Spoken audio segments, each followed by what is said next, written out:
de la justice. Bonjour.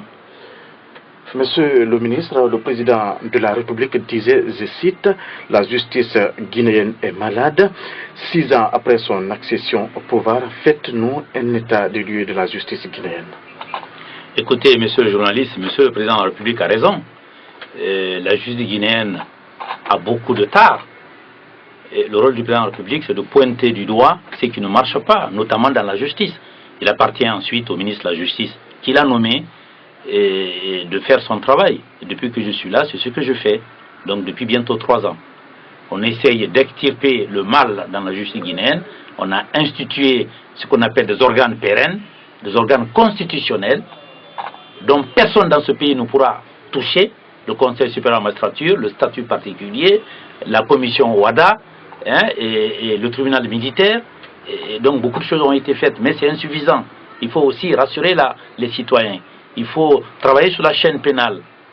Il faut que le citoyen guinéen ait confiance à la justice. Il faut reformer l'administration pénitentiaire. Il faut humaniser les prisons. Il faut éviter que les gens sortent sans avoir purgé leur peine par des évasions organisées. On est dessus actuellement. Donc vous voyez que le champ est tellement large que, je le dis souvent, un pays qui ne se reforme pas en termes de justice, c'est un pays qui se meurt doucement. Monsieur le président de la République a bien compris, puisqu'il y a eu les États généraux en 2011, et ensuite il y a eu la politique du programme de réforme, et puis il y a eu un plan d'action prioritaire qui va de 2015 à 2022, et ça nous permet, nous, chaque fois qu'on a des partenaires, pour dire que c'est un peu comme le Coran ou la Bible, voilà ce qu'on vous propose, choisissez ce que vous pouvez nous aider et dans ce plan d'action prioritaire. Voilà, et le président l'a validé. Donc voyez-vous que ce qui est important dans notre pays, c'est le socle qu'on est en train de mettre. Après, d'autres personnes viendront après nous. Mais ce qui est important dans notre pays, c'est que quand on pose des règles importantes en matière de réforme, il ne faut plus qu'on revienne en arrière. Il faut avancer. Quand on monte à l'arbre, on monte branche par branche. Quand on monte trop vite, on retombe par terre. Pour éviter de retomber par terre, il faut monter doucement. Voilà le cas de la justice. La justice, ce n'est pas comme les travaux publics, où quand on creuse les routes, quand on fait un pont, c'est visible. La justice, ce n'est pas visible. Les réformes sont souterraines. Mais le citoyen s'en apercevra qu'un peu plus tard. Donc, la mission que j'ai, c'est que les citoyens aient confiance à la justice, à la chaîne pénale, aux décisions de justice, à leur applicabilité, à l'intégrité et à l'indépendance des magistrats. Un magistrat qui est corrompu, c'est très grave. Le Conseil supérieur est là pour les sanctionner, dès lors que les fautes sont avérées. Voilà. On ne fait pas de la divination dans la justice. On fait de la réalité.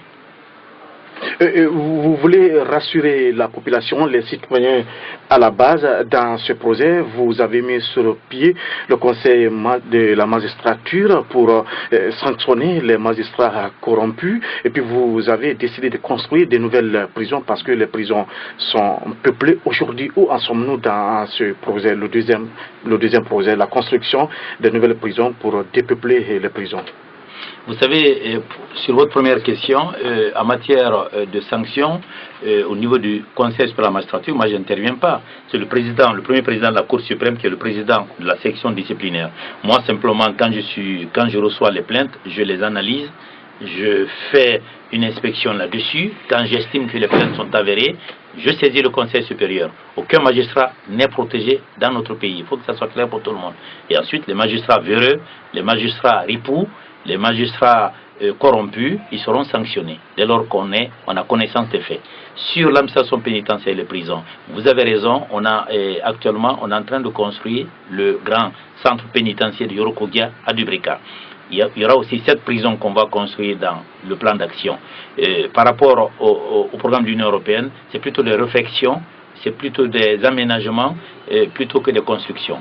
Avec le partenaire espagnol, l'entreprise s'appelle Sergio Inversio. C'est un programme que j'ai trouvé ici quand j'ai été nommé. C'est le partenariat privé-public. L'entreprise espagnole construit la prison de Dubreka à 95%, le finance et tout, donc dans le cadre d'une convention. Et ça a mis beaucoup de temps, il est vrai, mais vous savez, l'endroit était complètement désert, il y avait des problèmes techniques de sol, dont on a pu remédier que tout récemment et tout. Donc je pense que dans les semaines et les mois à venir, la population de Dubrika et de la Guinée verront ce édifice sortir de terre, et qui va être une avancée majeure pour nous, puisque, comme vous savez, à la maison centrale de Conakry, il y a une promiscuité qui est vraiment inacceptable. Et c'est une prison qui est surpeuplée, c'est une prison qui date de la période coloniale. Et vous avez des prisons comme Kisdougou, comme Kindia, qui sont beaucoup plus sécurisées que celles de Conakry. Donc on fait attention à tout ça, et surtout que les personnes privées de liberté, les prisonniers, non seulement purgent leur peine dans la totalité, mais soient aussi en sécurité dans la prison. Monsieur le ministre, dernière question. Vous avez un ambitieux projet. Il s'agit du procès des auteurs des événements du 28 septembre 2009. Vous avez promis de tenir à ce procès en 2016 en Guinée. Aujourd'hui, où en sommes-nous? Bientôt la fin de cette année.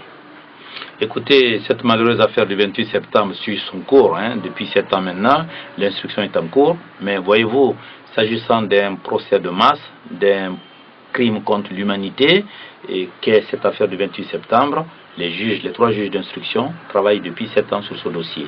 On s'achemine vers la fin de l'instruction. On espère avant la fin de l'année, et puis on commencera à organiser le procès à partir de 2017. Et je tiens à rassurer donc nos concitoyens que le gouvernement Monsieur le Président de la République, tout le monde prendra sa part de responsabilité, puisque ce procès aura lieu en Guinée. Si certains ont des doutes, il faut qu'ils enlèvent ça de leur tête et tout. On le fera avec nos moyens. J'ai demandé à nos partenaires de l'aide. Il y a eu des engagements fermes. Dès après l'instruction, on va commencer la préparation stricto sensu de ce procès qui, on espère, aura lieu en 2017. Merci, Monsieur le ministre. Merci.